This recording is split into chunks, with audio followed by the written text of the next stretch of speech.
Hello and welcome to the webinar series Know Our Partners, Episode 3. Today we have a special guest from one of our valuable partners, Carta. So I welcome Ayush Sharma from Carta. Hey Sad, nice meeting you here. Yeah, nice meeting you too. How are you today? Doing very well. How about yourself?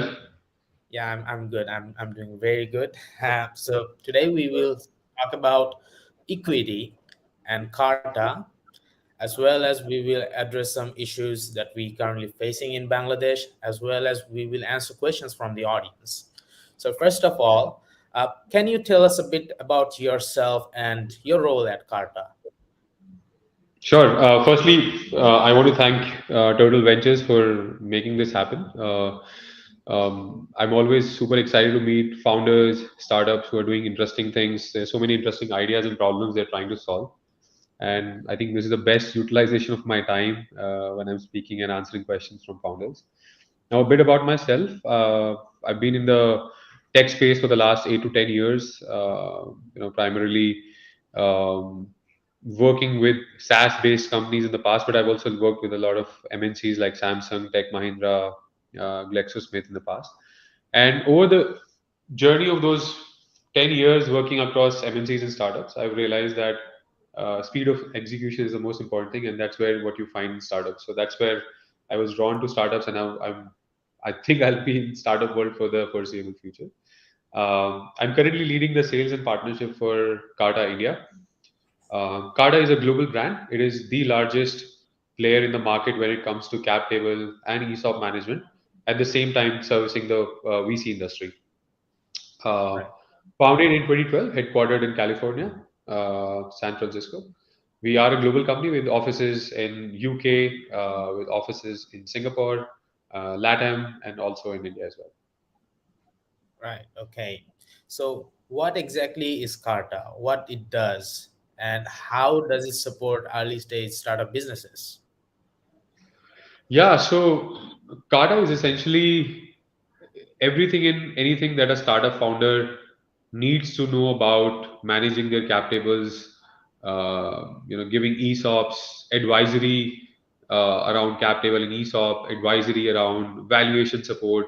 So, I mean, the easiest way I can explain is, let's say, you and I start a company, we get it registered, and now the first question comes is, hey, how do we, get the initial round of funding? And let's say we have even identified that, then somebody asks, hey, how does your cap table look like? So we need to understand what cap table is. So right from that journey, Carta comes in. We help startups, provide legal advisory through our partner network, and then once the entities etc. is set up, we put them on the Carta platform to manage their entire cap table. So how many investors do I have on my capitalization table? What is their ownership looks like? So we digitize this entirely and then automate the entire process.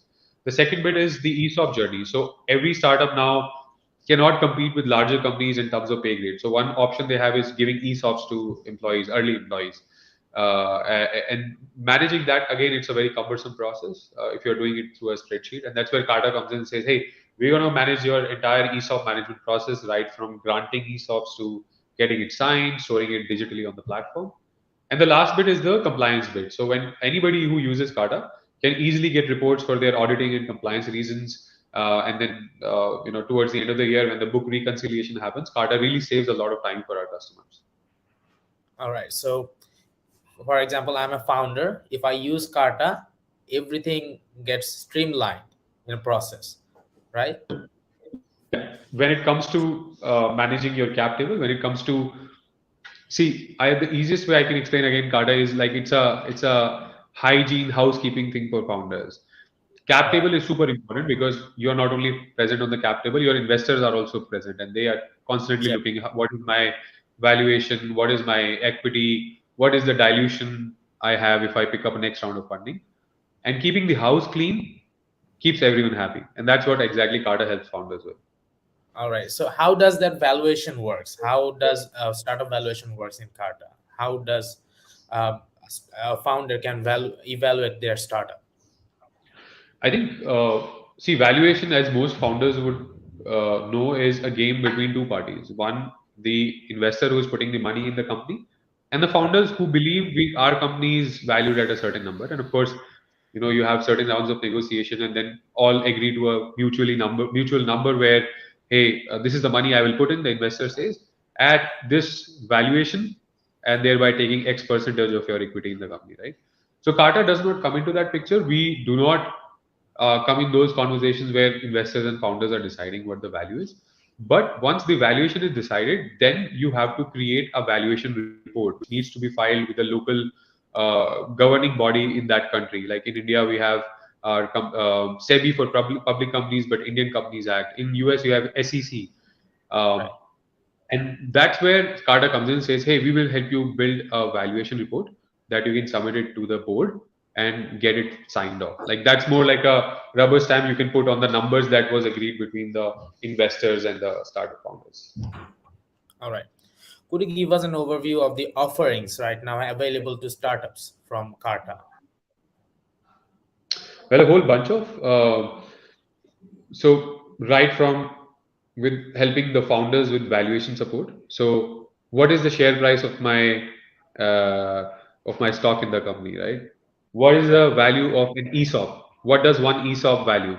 So founders always need to have that number before they even give an ESOP to an employee. They need to know what a single unit of ESOP will value in US dollars or in whatever currency you have incorporated the company in.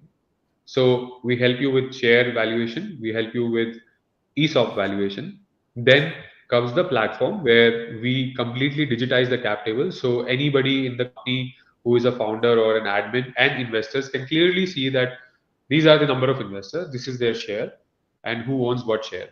Then fourth bit is the ESOP part where we help founders completely automate the ESOP journey. So, uh, and imagine a world where there was no Kata.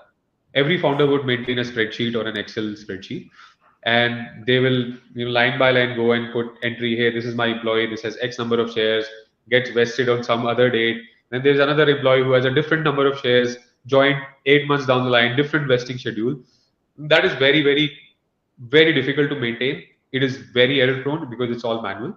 What Carter does is completely digitizes and pulls it in the platform so that the admins or the founders can clearly manage it hassle free, and the employees can also have a view that, hey, this is the money that I've received in ESOPs. This is what it is worth today.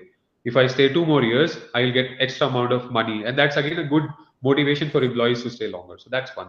So these are the broader offerings, I would say. We also help startups create their ESOP policy as well. So we provide a lot of advisory in case the startups are looking for that help as well. All right. So, what about the investors? What Carta offers to investors? So broadly, Carta has a fund administration platform. So we have broadly two or three offerings, I would say there. One is the fund admin. So any investor or a VC firm says, hey, I have X amount of portfolio companies, and I need a software to manage it, right? So then Carta says, hey, we have a software for you. You can completely manage your portfolio companies through a platform. So again, simplifying it, and a VC firm can have, let's say, 200 companies in their portfolio. So in the Carta platform, they can see all those 200 companies, what are they valued at, how many rounds they have picked up. They can even do scenario modeling that what if I sell my share today in the next round of funding, what will I get? What is the tax implication of it? All of those things. So that's on the VC side. And then there's also another term which founders might be familiar with is called SPV, Special Purpose Vehicle. So sometimes Right. what happens is small angel investors have small checks to cut, but together when you pool them, let's say 30, 40 of them, it becomes a large check. So SPV is like a binding entity that represents multitude of investors at the back end, but for the founders, it's just one single entity. That's also an offering that Carter can help. It's more like organizing smaller angel investors into one syndicate. All right. So, what advice would you give to founders looking to maximize the benefits of Carta using Carta for their startups? I think the first and foremost advice I'll give to founders and startup founders is uh, you're always building for scale. You're not building for today. You're building for tomorrow, right? So Right. start adopting the good practices in your early days. Uh, a cap table and an ESOP management tool is more than a necessity. I would say it's a housekeeping. It's a hygiene factor, right? If your Right. cap table is clean, if your processes are clean, if you have adopted the right processes, you will scale in a better way. I've seen so many founders who do not adopt a tool in their early days. They become Series A and B, and then they have hundreds of people on their cap table or ESOPs, and then it's a messy affair. And they come running saying, "Hey, we need a tool. We need somebody to help us with." So I think first thing is start early. Always adopt the right practices and keep it very simple. Keep it transparent. Employees, especially the early employees who join your company, they work really hard to make your company successful. Reward them with ESOPs. Make them part of your success as well. And I think that will foster a better culture within the company. Right. So, as an emerging market, what are your thoughts on the potential of Bangladeshi economy, and why should investors be paying attention to Bangladesh? Yeah, it's a good question, Saad. I think when I look at Bangladesh, I see so many parallels with what we have in the Indian ecosystem. If I were to draw a large population, very young population, so people are hungry and they want to be successful, they want to do well in their careers. So that huge chunk of working population that we have in our country, and that's the same in Bangladesh, is the driving factor. Coupled with some technological advances, like everybody now has a smartphone, everybody has access to a 4G internet, and internet has penetrated across so many people, so many tier 1 to 3, 4 cities in Bangladesh as well as in India. I think that bodes really well. So anywhere there is a game of serving the domestic market, like all the D2C brands that are coming up in India and Bangladesh. I think they, even if they capture 1% of the population, they're talking about a huge number, right? So that's one. And then all tech companies. I think Bangladesh has a great talent pool who can serve this requirement of building tech startups in Bangladesh. We have a similar resource pool here in India. So I think the future is bright. Uh, as it is, investors are looking to hedge their risk. What is happening in the US, you all know that. So I think emerging economies are a great source of future innovations that may come up in the next 5 to 10 years. Yeah.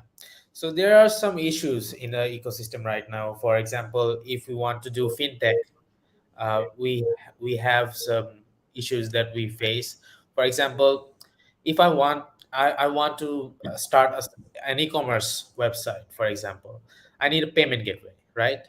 So there is not enough fintech company in our country that gives instant access like you have in India, Razorpay, right?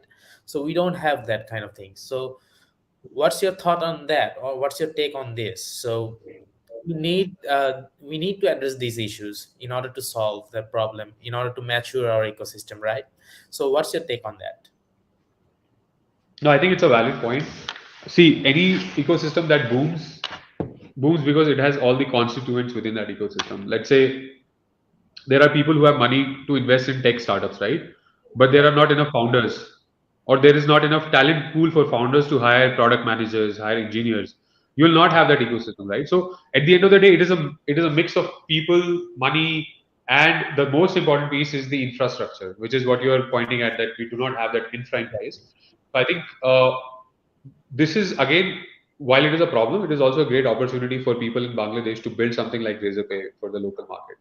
And I believe, Exactly. all MNCs, even Razorpay can come in Bangladesh and they can, start, building business there. But I personally feel that because different markets have different needs, it is the people who are in that market, they've experienced the problems. When they build the product for that market, that is where the scale happens. So it is definitely amazing that you guys have identified these challenges, but just it needs a couple of people to start, solving that problem. Right. So what are your impressions of the startup ecosystem in Bangladesh, and what opportunities do you see for growth and innovation?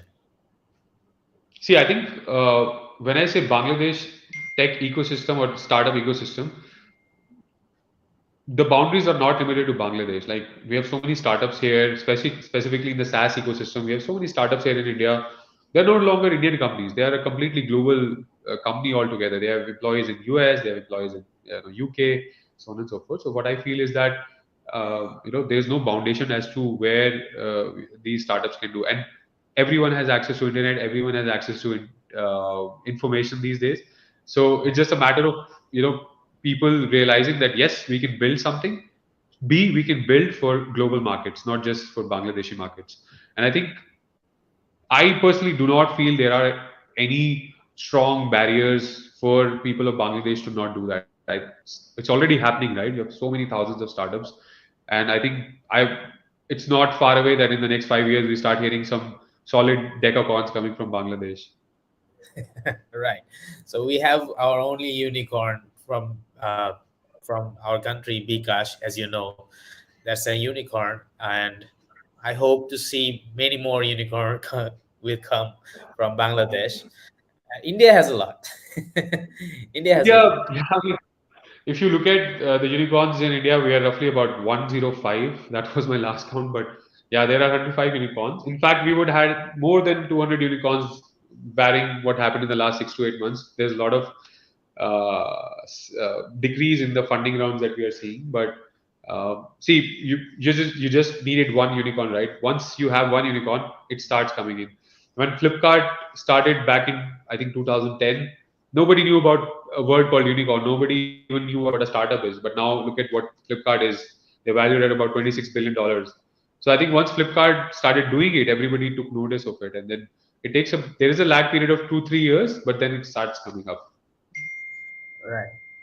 So we have seen Oyo Rooms, Flipkart, Mitra.com, Shadi.com, right? And the famous show Shark Tank India is happening. So yeah, India is really going fast, and so we need to go hand in hand with India as well. So the second question I would like to ask, Turtle Venture is the first of its kind in Bangladesh. So venture studio model is quite new and quite new concept in Bangladesh. So what do you think?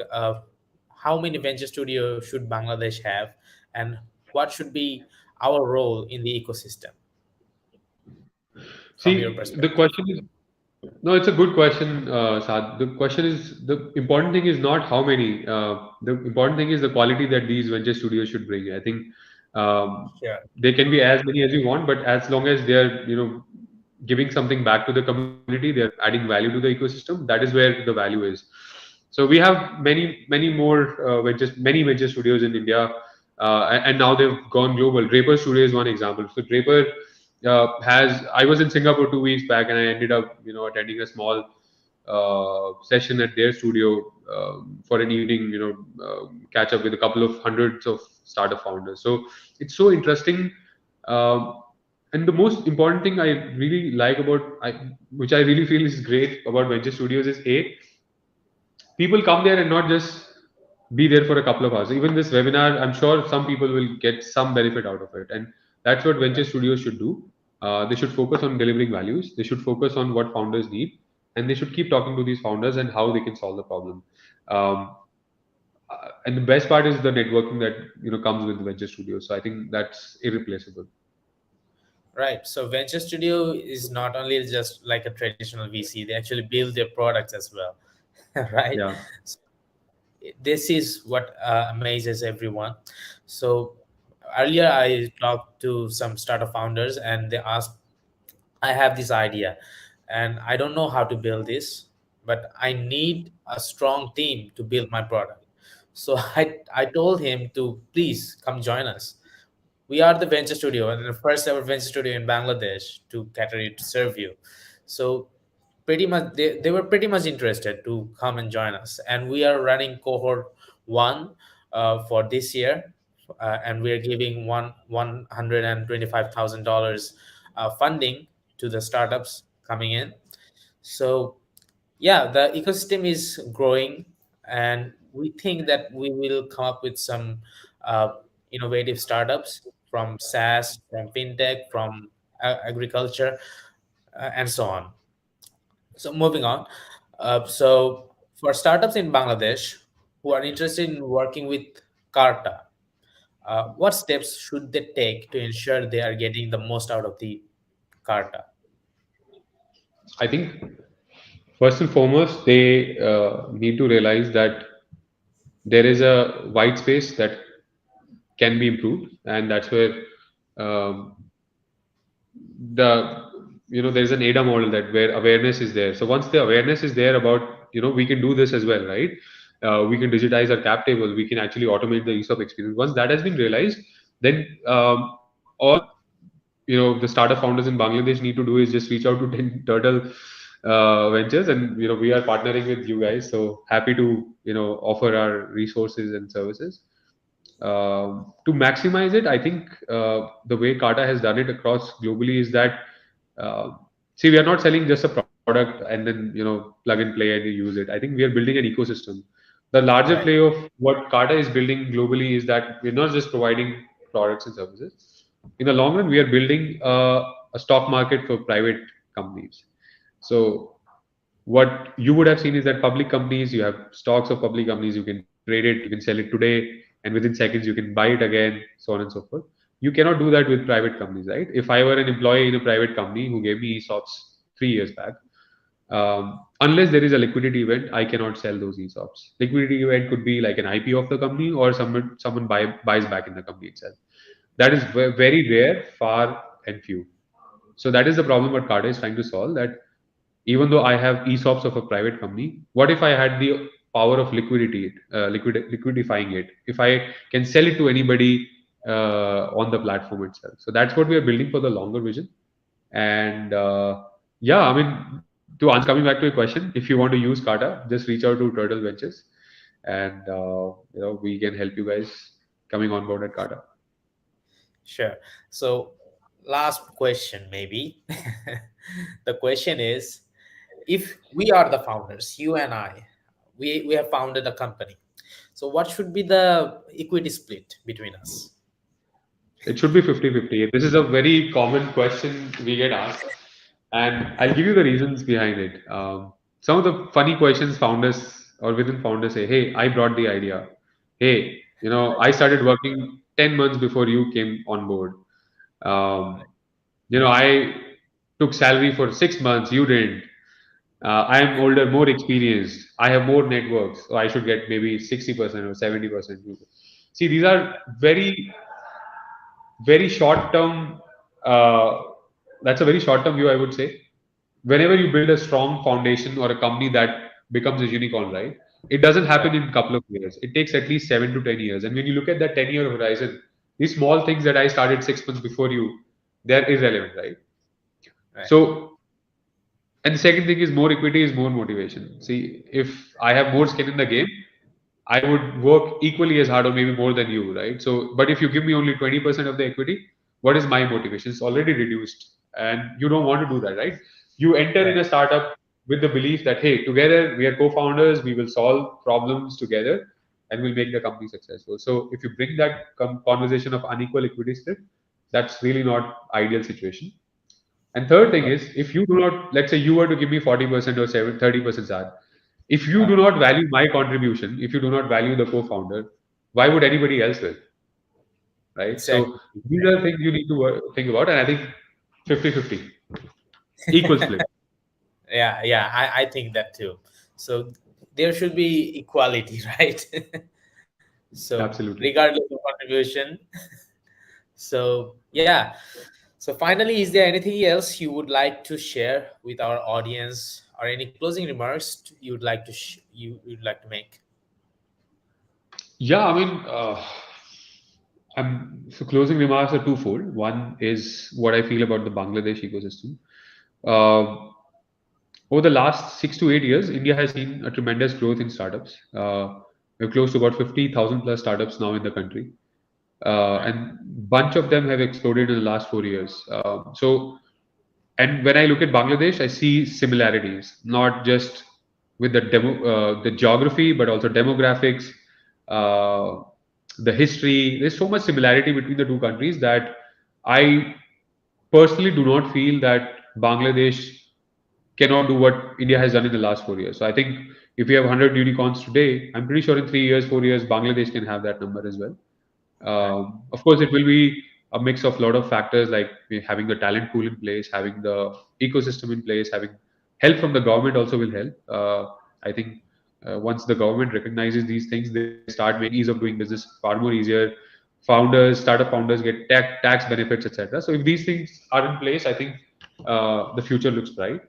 The second fold is that Carta is doing fantastic things with startup founders across the globe. We are not looking for your business, and we are not looking for we have some transaction to do. We are looking for, at these startups as our ecosystem. Our long-term vision, as I said, is we're building a private market, and we want to add more and more startups to that ecosystem. Right, right, right. So thank you so much for your time and support. So Yeah, we hope we can do a lot more webinars for founders to actually answer their questions, and we may do some thought-provoking webinars in future. So thanks a lot, Ayush thank Sharma. you, thank you, Sad. Yeah. So see you. Yeah, bye bye. Bye bye.